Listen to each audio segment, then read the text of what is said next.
Okay, seo Iarracht iwwer a dó leis an tafadó agus an Iarracht seo well rinne mé an rud ceannas rinne mé sa chéadáit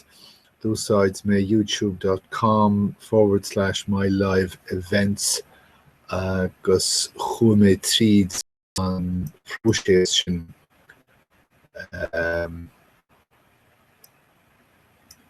níor bhéigean dom an chuneartú sagam an focail atá weim ach create live event sin a rinne mé chur mé isteach na sunray ready to go bhrú mé an crappa sin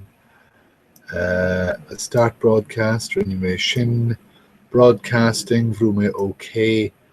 agus thosaigh sé ag tafadó ní gáis ach stop broadcast agus feicim dárlós. Okay, so stop broadcast.